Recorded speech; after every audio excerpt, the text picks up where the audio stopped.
So today's webinar, are products safer in Canada or Poland? Now we picked Canada because we're here. However, our products are basically identical to US products. So look at this as the US, the exact same. So the question is, who is safer, Canada or Poland, for chemicals that harm us? And so we went in this in a bunch of ways. We didn't know what the results are going to be before we started. There's definitely a part of this where people in Canada and the US believe that our governments regulate our products, keep them safe. They don't in general. And so how good or bad is it? And look at Poland, which is part of the EU, which has more regulation. However, why Poland? Well, we wanted an EU country, European Union country, that people would have an unconscious bias against. They might think, oh, it's Poland. In the US, we should be better than Poland. Or in Canada, we should be better than Poland.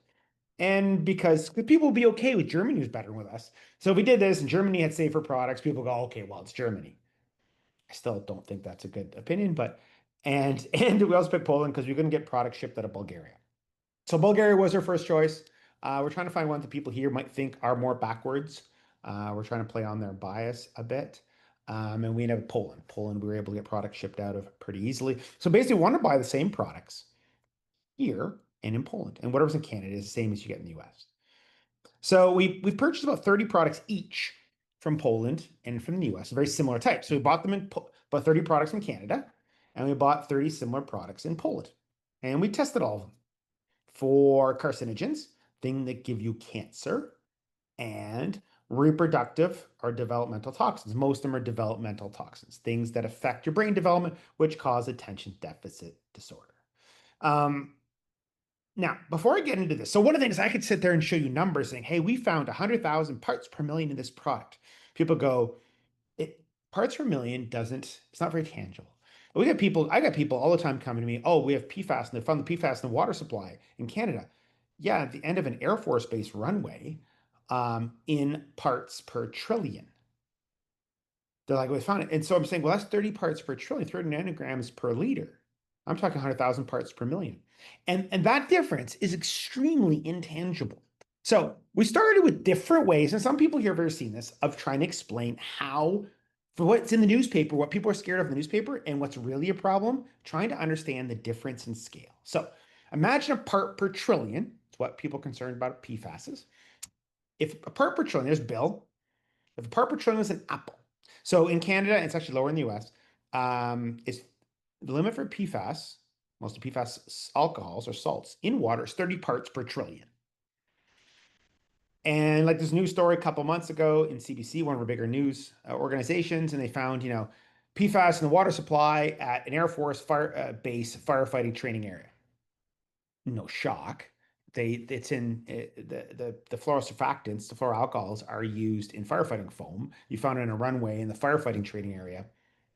That makes sense. And they're like, we found it. We found it over 30 nanograms per liter. I'm like, so that's parts per trillion, nanogram per liter. That in a gram is a milliliter. It's really small. And they're getting panic and news stories and regulation and all these things. And you wonder why you're doing this PFAS reporting. It's because of this, by the way. Not just this location, this thing, this parts per trillion thing. So what I'm talking about today is not PFAS. I talk about PFAS a lot. And if you have questions about PFAS, I'm more than happy to help. A lot of this also came about in a lot of the advocacy we're working. I'm like, okay, guys, how do I explain? We get a magazine that contacts us, want to say, how bad something is. I'm like, but it's not. It's just using units you don't understand. As opposed to things that are dangerous, you guys don't talk about. So relative size. So if an apple is a part per trillion, there's Bill and his apple. What's a part per billion? And generally, I don't care about part per billion either. It's really small. So if you have a 100-gram apple, a part per billion is 200 kilograms, which is an upright piano. That goes from part per trillion to part per billion is an upright piano. But we deal in the reach SVHCs, and what I'm going to deal about today is in parts per million. If a piano is a part per billion, what's a part per million? It's a fully loaded 747. And there's Bill. Maybe probably even smaller than that, really, in this picture. That's the relative scale, but you wouldn't even notice an apple on this. That's the relative scale between parts per trillion, that PFAS problem, and parts per million, more than what I'm interested in. But I'm not really interested in parts per million. One part per million is also really, really small. I'm not very concerned. We had people bring to me the other day, oh, they found lead in tampons. I'm like, in parts per billion. I don't care. I'm up in the hundreds. So that's not really a serious problem. But that's what the news story is on. So you get part per billion. What's now today I'm going to talk heavily about 100,000 parts per million. So if a 747 is a part per million, there's Bill. What's 100,000 parts per million? Is it the Eiffel Tower? By the way, I can see the Eiffel Tower, hopefully, Air Canada attendant strike permitting, in a week. And if you look up, the thing's huge. It's not the little toy in front of you. No, 100,000 parts per million is not an Eiffel Tower. It's 20. It's a massive difference. And so we've talked about this, and even still, people have this intangibility difference between what they're worried about in the water supply or in the tampon compared to what's in your normal product. The parts per million, parts per billion, parts per trillion doesn't resonate. Okay, so we looked at it a different way. To reinforce the concern about PFAS alcohols in drinking water is parts per trillion. Lead in female hygiene products is parts per billion. I'm talking about 100,000 parts per million. This is how different the PFAS problem is from the problem I'm talking about today. Relative scale. So by the way, when I'm going to talk about good and bad products, I'm not talking about small little amounts that like it's the news. I'm talking real serious amounts. So if you take PFAS in water versus DEHP, which causes attention deficit in consumer products.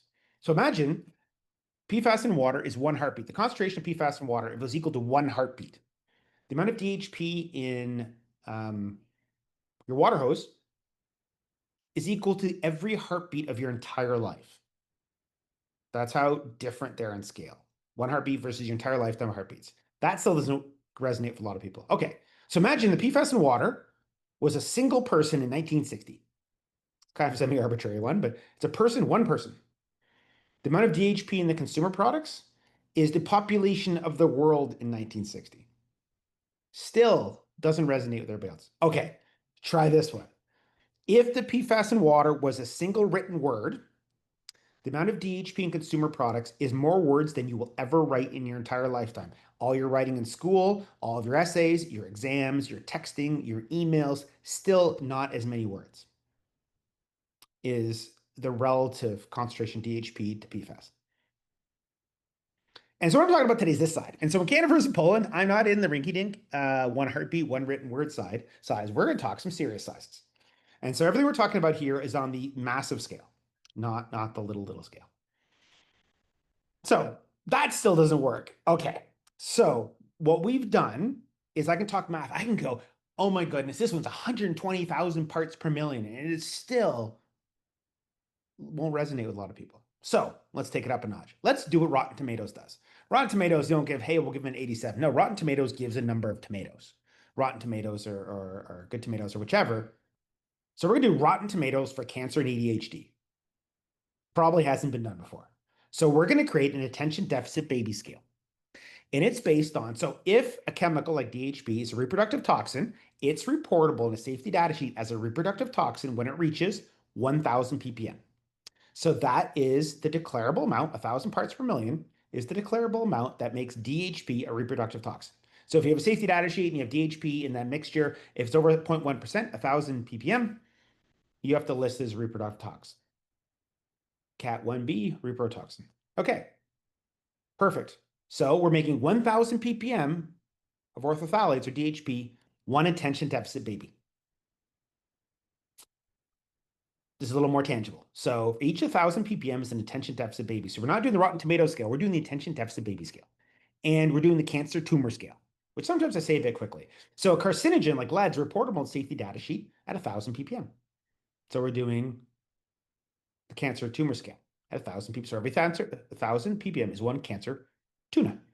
So I actually said it really quickly once and was like, what's a cancer tuna? I'm like, that's a cancer tuna. Actually, we're going to do cancer tumors. But sometimes I slur a bit, I speak too quickly, and I end up with things like the cancer tuna. And so also now cadmium's listed as a carcinogen 100 ppm, so we use a very slightly different ratio so it's one cancer tumor per 100 ppm cadmium and 1,000 ppm lead. So if I look at this one, let's first start. Why do I really care about the attention deficit baby? Orthophthalates such as DHP. Now I'm going to do a bit of science. DHP in itself is harmless, except for it metabolizes in your body into a pseudoestrogen, a chemical that simulates estrogen. So the one on the left is the monoethyl hexylphthalate. It's the metabolized DHP. And the one on the right is estrogen. They have a very similar functional group. It's the phenol, the benzene ring with the OH on it. The one in MEHP is very slightly different. It's got double bond O in there, but they're actually very similar. So MEHP is estrogenic, and the reason it's estrogenic, estrogen doesn't make you female. That little end of it is a key to a lock. It unlocks the female response. The DHP one is not quite the same, but it can kind of jimmy the lock. So it can create a female response. It can mimic estrogen and do things that estrogen does to your body. So biggest thing it does to your body is when you were first born, you end up with basically a huge number of brain cells. And they're unconnected, especially in the hippocampus, which does a lot of your routing of information. And so over your first days, months, year of life, they start to randomly connect. It's a random walk. They start to randomly connect to things, start creating a pathway, start moving your fingers and arms and eyes, and then more of your body functions and moving. And it builds your neural pathway. So in your first year of life, you build most of your neural pathway. However, once you've created your neural network, usually by about the end of age 1, you have basically your wiring. You don't have all your memories and uses of them, but you have all your wiring built about age 1. But there's still quite a few. You can see in these lines, there's still some brain cells that are not attached to anything, and they're causing problems.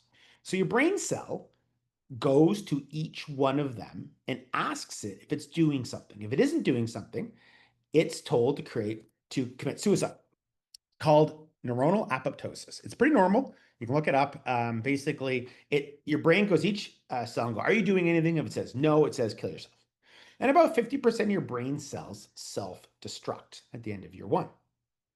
Problem with DEHP is it does something, and I'll explain why, in the first year of life, which causes some of the brain cells that are not doing a lot to make a mistake in that conversation. So that question is not electronics or electricity. It sends estrogen. It basically is estrogen related. So if you have an estrogen mimic in it, it kind of confuses or muffles the message. And some of your cells, they're not doing a lot, but are doing something, their signal gets muffled and they're told to commit suicide. And some of your brain cells that are not doing a lot commit suicide. So usually not deep into your IQ or your main functionality. It's more your bandwidth. And so this is typical. So you guys can't make this out very well, but this is what happens when you give DHP to a rat's brain at the fetal stage under age 1, and so on and so forth. As you ramp up the DHP concentration, brain cells die. They're basically told to kill themselves. And as you ramp it up, you get more and more brain cells dying. That's the way DHP works. And it's pretty straightforward. And the way you metabolize it becomes MEHP. It mimics estrogen, causes a confusion. So the problem creates very little change in IQ, unless you do a lot of damage, and then that's autism. It generally does a small amount of damage, and it affects your lesser used pathways, which don't normally affect IQ. What they affect is your bandwidth. So imagine you used to have 10, it's a lot bigger number, pathways for information, and now you have 8. So when you're in a classroom as a kid, it's a very high stimulus environment. There's a lot going on, a lot of light, a lot going on. And if you have less pathways, bandwidth to handle the stimulus, the pathways that are active have to work a lot faster and they burn, they get overloaded and it hurts. And so the child reacts in one of two ways. They either can't handle it anymore and it burns and they act out. And that's the one that gets attention by everybody else. That's attention deficit hyperactive, ADHD. That's what everybody notices. What they don't notice, the kid in the corner who's daydreaming and falling asleep. They've learned the defense pathway. So they have less bandwidth, it burns. So the way they manage it is they cut stimulus, they break eye contact, they daydream, they've learned the defense mechanism. Unfortunately, as an adult, the defense mechanism will often cut in very high sunlight environments when they're driving.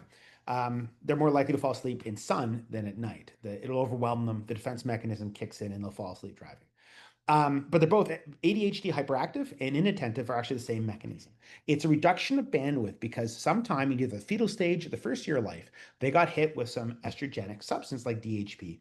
It caused some of their lesser used brain cells to kill themselves, And they end up less pathways and they can't handle lots of stimulus at one time. It hurts, it burns. So it either burns, hurts them, or they cut stimulus and daydream and like cut eye contact. People with ADHD have real trouble keeping eye contact. It hurts. It actually burns. That's a bit problematic. And so I'm worried about the chemical causes this. This is, ADHD is a bit autism and stuff are a bit of a problem. ADHD is autismal spectrum. It's just how much damage was done. And if, the drugs they give for ADHD are all in the caffeine or methamphetamine families, and all they're doing is they're upclocking the pathways that are left over. So what they do is they make those cells go faster so they can handle the stimulus without burning because they're upclocked, they're caffeinated, they're methamphetamine. Um, However, you pay a price later because they get tired and there's a fatigue element. But that's how it works. And that's how the ADHD drugs almost all work. They just upclock the remaining pathways. It's methamphetamine family or caffeine. Um, so that's why I'm concerned about it. So back to relative scale, the attention deficit baby scale is when you have a reproductive toxin like DHP in your safety data sheet, it's declarable to 1,000 ppm. So we're saying 1,000 ppm, which is the declarable limit, is one attention deficit baby. The cancer tumor scale, where you have to report lead, 1,000 ppm is a cancer tumor, not a tuna. I'll say it properly, a tumor. I'm using 100 ppm for cadmium. That's the ROHS limit, and that's the normal declarable limit for cadmium. Regular level. So I'm going to use 100 for cadmium and 1,000 for lead. So let's take our results. So we take a sewing kit from Poland. And this is kind of the main thing. Like, this is real world. I'm going to talk why we're concerned. And also, like, I'm going to talk, oh, these are bad. No, I'm going to talk about why they're bad and at the relative scale they're bad. So this is a sewing kit. And the phthalated one or the problem one is, it turns out to be the transparent PVC case, not the rest of these things. So this is Poland. And the attention deficit baby scale, it was a 1. It was a 1 attention deficit baby. It's above 1,000 ppm DHP. 1 attention deficit baby. Its cancer tumor scale was 1 at a lead problem. So lead historically is the stabilizer in PVC to keep it from changing flexibility with temperature. Cadmium is a light stabilizer and a temperature stabilizer. So they're both, lead and cadmium are often in PVC as a historical stabilizer to prevent it from changing softness with temperature. That's in Poland.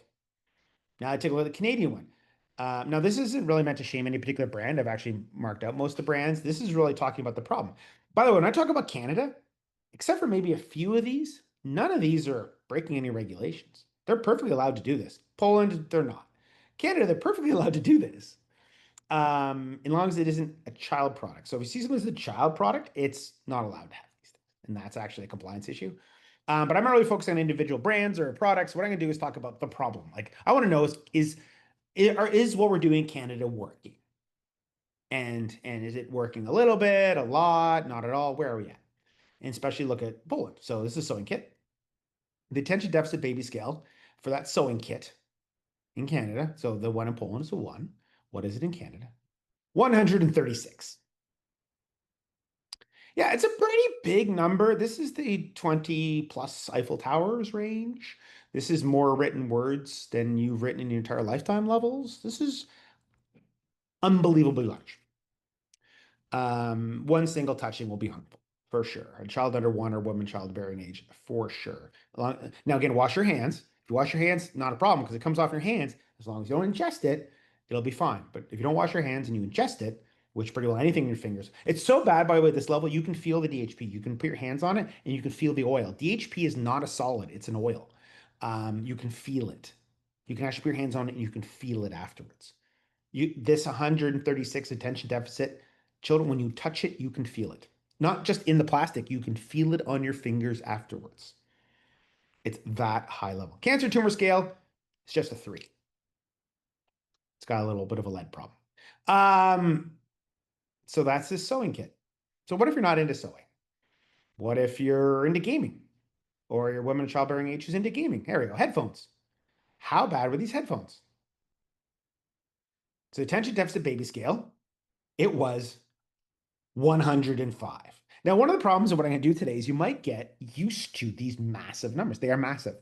And we didn't cherry pick. We literally picked at random 30 products in Canada, 30 products in Poland. And we ended up, I think, with 29 and 27 after deliveries and stuff like that. That's 107. No lead in this one, as far as I can see, or cadmium, but it's 105. And it's all from the cord. You touch that cord, then touch your mouth, you got a shot of it. And if you're a male, older, it slows your swimmers down a bit, but euphemistically. But otherwise, it's very little impact. It's for children under 1 and for women who could pass it on to the fetus. So let's take shoe charms. Now, this isn't the shoemaker. These are people who make the charms. So when you get Crocs, this is not Crocs, but they're charms for Crocs. Um, so we take shoe charms. We bought these in Poland. Attention deficit baby scale for these shoe charms. Again, where we're talking about 100 is massive, enormous, ginormous number. It's more in the concentrations, it's relative concentration, it's more written words than you write in your entire life. It's a massive 20, it's 20 Eiffel, 100 deficit babies is so massive. 20 Eiffel Towers, huge. This one is 180. Mind-blowing. Single touching by a child, definitely reprotoxin. Child under 1, of course, won't be wearing them, but still not really good for them. And it's a child's product, probably not allowed whatsoever. I don't want to pick out any individual one, but you could probably argue this is a children's product, and you can't have one attention deficit baby is an issue with the children's product, is a regulatory issue in Poland. It has a 180. It's a massive number. It's a mind-blowing number. You can feel it coming off your fingers number. So the cancer tumor scale, just a 2. So if you're just doing cancer, it's a 2. Most likely cadmium. So perfect. That's the Super Mario ones, not necessarily them. By the way, if you have any questions, feel free to submit questions in the control panel, and I'll try to get to as many as possible at the end. So we'll take Canada. Canada's got to be better. It can't be that. There's the Incredible Hulk and Spider-Man and yeah, Minnie. How bad is Canada? So the attention deficit scale, same thing. We didn't cherry pick. 132. It's massive. These are huge, huge numbers. Whatever we're not doing here is definitely not doing anything. Cancer tumor scale, just a 1. So technically, none of these, not even one cancer tumor level or one reprotoxin is not allowed in Canada. So there may be some regulatory concerns. I'll leave that to someone else. This one. Okay, cool. Let's touch children. Let's talk about really interesting ones. Vinyl tablecloth. We measured quite a few of these in different places. Not the best picture. You can't always see it. You can kind of see it there. It's that vinyl. It's that soft vinyl tablecloth. Probably one of the worst things on earth. You can sit there and lick bars of lead. It's safer in this thing. Attention deficit baby scale, 128. If a child touches this, especially a child under 1, they will transfer enough that they will get brain damage in one touching. It is absolutely astronomical levels. And like, hey, it's semi-arbitrary. No, it's a reproductive toxin at 1 baby level. It's 128. It's massive. Cancer tumor scale, 2. It's got cadmium as a light stabilizer. Pretty bad. So we'll take Canada. Canada's got to be better. You have a picnic table. It's summer. We have family over. You have your whole extended family over. You're not going to poison your extended family, are you? Spoiler alert. Now this isn't the actual product, because the actual product, our picture, when you take a vinyl tablecloth and you keep it in the rolled up square, it's not very interesting to look at. So this is kind of like the sales picture for it. Attention deficit baby scale, 98. Sure, it's not 180. It's massive number. This is still the 20 Eiffel. 100 is a 20 Eiffel Towers, but it's massive. More written words than you're writing entire life levels. Like this is massive, massive, massive, massive numbers. Cancer tumor scale, just 1. Cadmium again. Which the child's not so bad. It's more a problem in the Alzheimer's side of things. But basically, women childbearing age touches this. Pregnant women, you're transferring this stuff to the fetus. It will damage brain cells. So that brings up, we actually got one of the reasons we use these scales is we get approached by like one of major magazines. We'll say it's Vogue, but it's not Vogue. Same sort of thing. And they go, okay, we want to talk about the worst things in your kitchen, like your Teflon pan. I'm like, your Teflon pan is perfectly safe. It doesn't have, nor is it ever made from the PFAS alcohol that you're worried about in water at parts per trillion, which I really don't care about. It's a great regulation for us to work on, but I really don't care. That's on a personal level, very small. What I do care about is this stuff. So we talked about to them, what are the worst things you'll see in the kitchen? Number 1, by far, in chemical side, beats brass pots, beats your aluminum in your coffee machine, vinyl tablecloth. The ones you're measuring are in the 100,000 ppm DHP. DHP causes ADHD. That's what You want to create, they're doing a test on how to manage ADHD in rats. It's like using rats as a surrogate for humans. They give them DHP. That's what you do. It's through hand and mouth transfer. So Prop 65, we do tons of, and we got a huge other publication where you touch it. It doesn't come off in the water of the sweat. It comes off in the oils. DHP is non-polar, it comes off in the oils in your sweat. So if you're outdoors, it's even worse because you're sweaty. It comes off in your sweat, and then you touch your mouth, either eating or just touching it. And the rule is half of what gets on your fingertips is ingested. One of the reasons also disease spreads a lot. Wash your hands. By the way, one of the fundamental things, other than we should really have some better rules here in Canada and the US, wash your hands before eating. It's one of the big things, especially for women of childbearing age. And what we can see, but the amount coming off when you look at the rat testing, a single touching of a child under one, the transfer to the mouth is enough to cause brain damage in the hippocampus, leading to attention deficit. They would, if this was a rat doing it, making the touch and transfer, when they checked later, it would have brain cell death in the hippocampus. It's so massive. These big numbers are so large, a single touching will cause brain damage. It's that bad. So if you look at all the Canadian results, so we tested 30. How bad was it? I gave you some really good examples. By the way, those weren't necessarily the worst examples. Those are representative examples. So which ones had either a problem with attention deficit or cancer tumors? So the final tablecloth, both of them we bought. A hat, a vinyl hat, women's hat, women of childbearing age hat. PVC tubing, not used as much. The gaming headgear, the sewing kit. So if you're into video games, not so good. You're into sewing, not so good. An inflatable mermaid's tail, the shoe charms, PVC tape. So if you're also repairing things, PVC tape, rubber boots, probably not the best thing to have it. Very obviously high human contact. Bike seats, the waterproof container for your phone, extension cord, another extension cord. So of the 30, these ones all were on the attention deficit baby or cancer tumor scale. And in the end, 47% of the products we tested in Canada randomly were on the attention deficit baby scale or the cancer. And these are at levels where if this was a chemical, you'd have to list it as a reproductive toxin or a carcinogen. The physical products, you don't. However, it comes right off in your hands. So it was 47% in Canada. People go in the US, oh, look at those Canadians. You have the same products we do. Let's just be honest about this. We're not building that many products for Canada specific. We both had the same problem and the same lack of protections for this. So Canada, 47%. So how much worse was Poland? Poland, we had, which ones had the attention deficit? We're on the attention deficit baby scale or on the cancer tumor scale. Sewing kit, shoe charms, another shoe charms. Shoe charms are awful.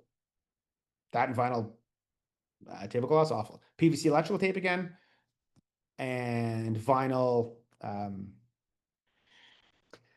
tablecloth again, both of them. Vinyl apron, bike seat again. Bike seat are also the devil.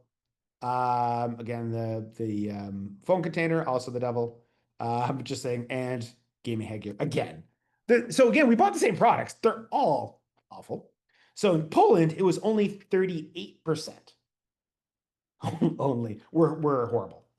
And we're talking those big numbers. We're talking these 100 attention deficit baby scale. We're talking big numbers. There are very few that are on the small number scale. So Poland, okay. So is Canada a little better? Okay, it's worse. A little bit. Okay, so look, how intense is it? Like, look at intensity. So again, look at the same products in Poland. The average for these Poland products, average, mean, not median, mean. So the lesser ones do bring it down. The average on the attention deficit baby scale in Poland was 96 attention deficit babies. Those are massive numbers. These are numbers where every single product in this range, you could feel the DHP or other member of the family, DBP or DIMP, coming off in your fingers. Cancer tumor scale, they averaged a 3. The ones that had carcinogens averaged a 3. High numbers, lead or cadmium. Canada had more products. Their average, how do they average? The attention deficit scale. Attention deficit baby scale, 94. Identical. For all intents and purposes, identical within the measurement error. The measurement identical. The Canadian products were identically deeply into the chemicals that cause attention deficit. Cancer tumor scale, also a 3. So the question was, who is safer? Canada or Poland? We go look at the numbers from chemicals that harm us. Neither. Both are really, really awful. Absolutely. There's no way we should be in the 40% ranges of bad, and not marginally bad, horrifically bad. So by the way, you can add questions as we get to the end, and I'll try to get to as many as possible.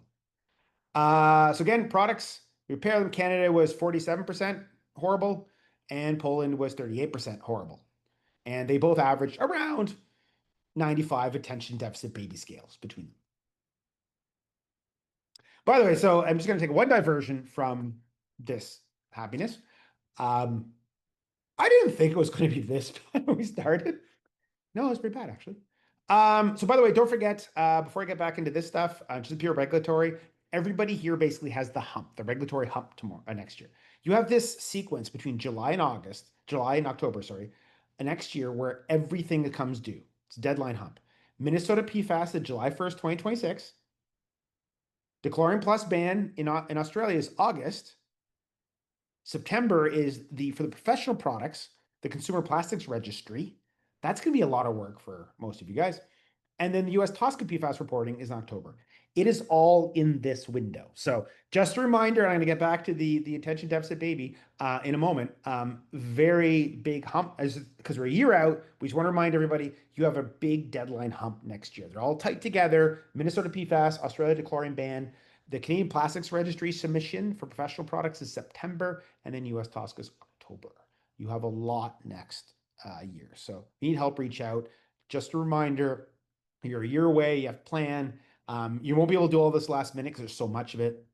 We can definitely help. We're real, and the Canadian Plastic Registry, we do it the first time. It's really hard. We've done it many times. We'll make it a lot easier for you. It's really hard first time. You've done it a lot, it's not so bad. So again, how do things go? Not so good. Like these shoe charms in Canada, 132 attention deficit babies, cancer scale of 1. So it's a bit shorter than normal. Any questions? Again, you can feel free to submit any questions you have in the control panel, and I'll try to get to as many as possible. That was a lot, I understand, from a lot of people.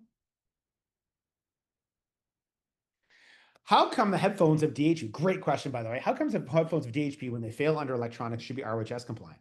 The tested products is CE mark.